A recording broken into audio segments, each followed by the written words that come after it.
This is A minor 7th, A, E, G, C.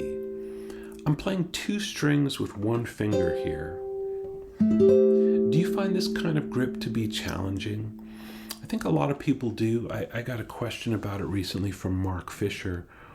He says, my question is, as I age 60 years on, I struggle with keeping chords sounding clean and fingers feeling flexible, especially the mini bars. For example, A minor 7th on the top 4 strings with that little bar on the bottom E and B strings.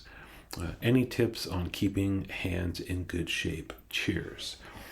So, yeah, I mean, there's all kinds of exercises for hand fitness, but let me answer with a couple of things specific to this kind of grip that I think could be helpful.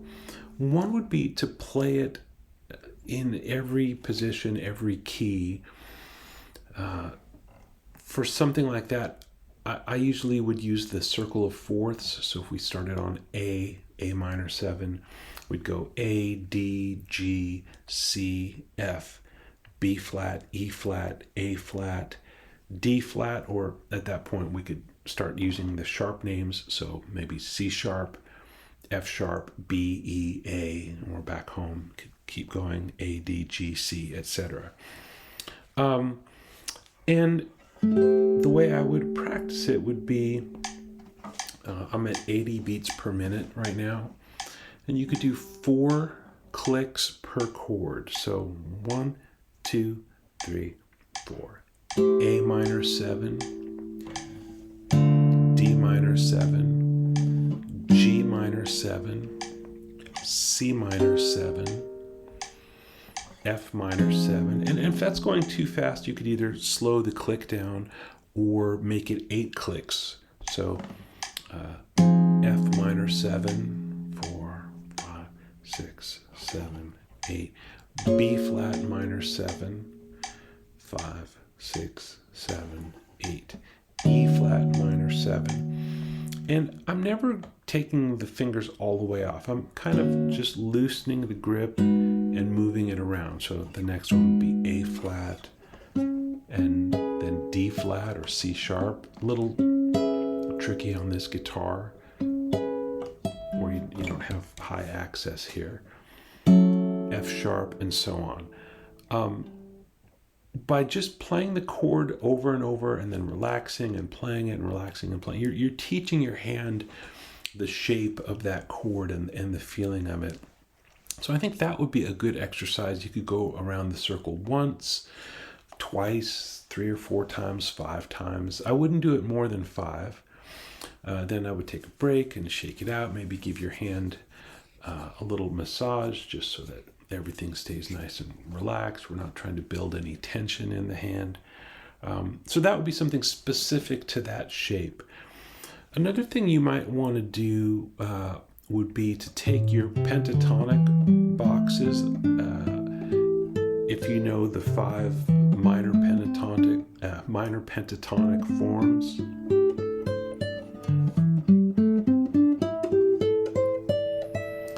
And play those all as double stops. So any 2 notes on adjacent strings, we're going to play. So that is really that kind of mini bar. This is not, because these 2 notes are not in the same fret. But that's okay. We'll get enough of these that it's worth doing. So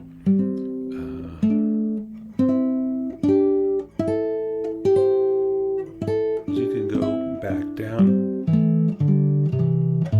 And I'm doing it with my thumb, so these 2 notes are slightly staggered.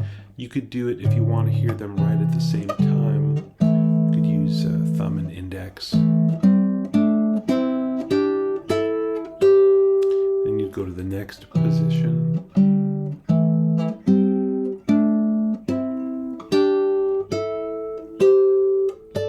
So there's that double stop right there.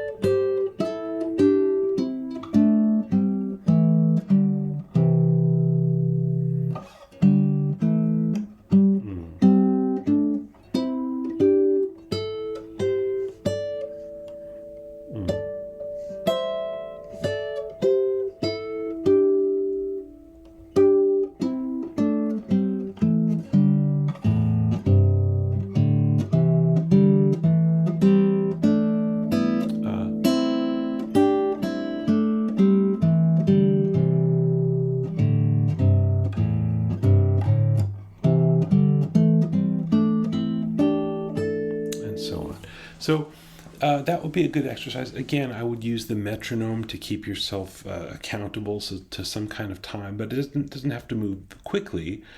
Just that there's some time in the future where you're going to have to get to the next thing. So slow down the tempo, or make it 8 clicks to each event, or 12 clicks, or 16 clicks. Whatever you need to do is fine. But I would rather that you practice with some kind of, metric specificity. So, yeah, those are the things I would do. More kind of general stuff. There's a book called Approaching the Guitar by Gene Bertoncini. It's got some nice warm-up stuff in there.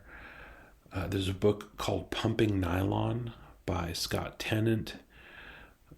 It's mostly a book about classical guitar, but I think you could take some of the stuff in his warm-up section and apply it to whatever kind of guitar you're playing. There's probably other stuff that other people here know about, but those are the things that I go back to. Those 2 books have been pretty useful for me for that kind of stuff. One other thing you might want to try, it just occurred to me, like we're talking about 7th chords, but you could just work on triads for a while, and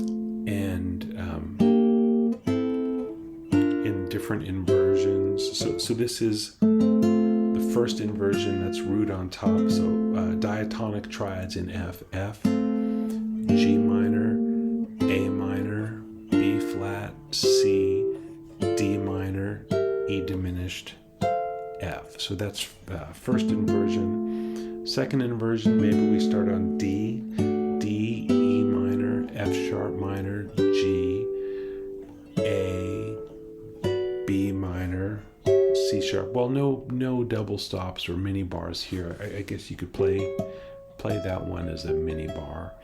But in this inversion, everything is kind of one finger at a time. But still, that's something we need to work on too. And then root position, maybe you could do it in A. So A, B minor, C sharp minor, D, E, F sharp minor, G sharp diminished, and then back to A. So these are things that I think are worth practicing. Where am I?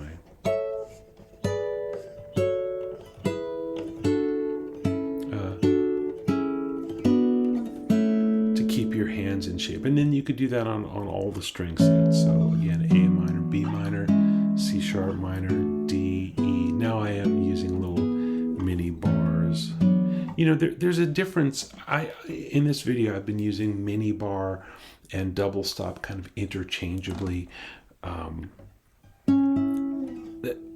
I use a different technique when I'm really calling it a double stop. That would be where you get one finger across 2 strings, not by flattening it, but kind of by turning your hand out and then trying to touch the wood in between the 2 strings, and that results in being able to play both strings. That's different than this.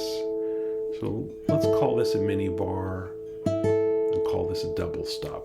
Maybe that's for another video. Mark Fisher and anybody else who's interested, I hope that gives you some stuff to work on to get your hand in better shape so that you have real clear sounds in your chords. Let me know how it goes.